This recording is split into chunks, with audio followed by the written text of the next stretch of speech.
Garde un esprit critique si tu ne veux pas te transformer en marionnette d'un algorithme.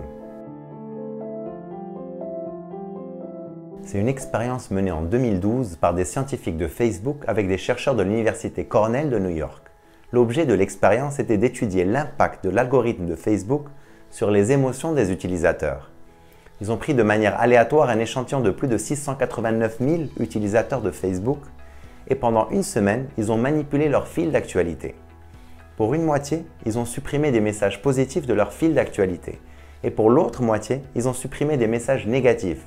Ce qui fait que certains utilisateurs ont vu moins de messages positifs et d'autres ont vu moins de messages négatifs.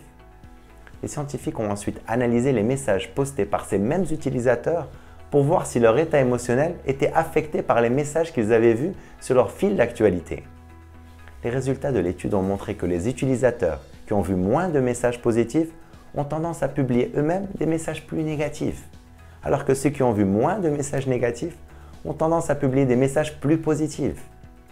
Ces résultats suggèrent que l'algorithme de Facebook peut avoir un impact significatif sur l'humeur et les émotions des utilisateurs.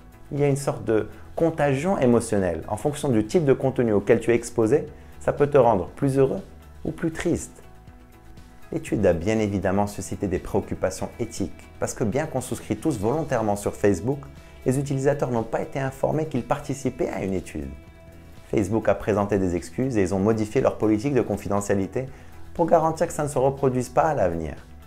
Ceci étant dit, l'expérience montre clairement comment, sans t'en rendre compte, ce que tu vois sur les réseaux sociaux influence ton humeur et tes émotions, voire même ton modèle du monde.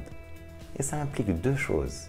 D'abord, l'importance de garder un peu de recul pour ne pas confondre ton fil d'actualité, qui n'est qu'une petite fraction de la réalité, avec ce qui se passe dans le monde, qui est bien plus large. C'est important de garder un esprit critique pour ne pas tomber dans le piège des clichés ou le piège d'un contenu qui peut être trompeur. Tu ne veux pas te transformer en marionnette d'un algorithme. Et deux, c'est important aussi de te montrer plus responsable au moment de partager du contenu. Quelque part, tu contribues à diffuser la joie ou tu contribues à diffuser la misère. Réfléchis 2 fois avant de poster un commentaire négatif. Sur Internet, comme dans la vie réelle, sois bienveillant et respectueux. Et ce deuxième point est critique parce que l'intelligence artificielle qui arrive au galop apprend de nos comportements. Plus on sera positif et solidaire, plus cette intelligence sera au service de l'humanité et pas le contraire. La prochaine fois que tu utilises les réseaux sociaux, observe si tu en fais un bon usage. Est-ce que ça te fait du bien et tu te sens mieux après? Ou au contraire, tu en fais un mauvais usage et c'est plutôt stressant et épuisant? Je t'encourage à vivre une vie extraordinaire. Vive el hayat!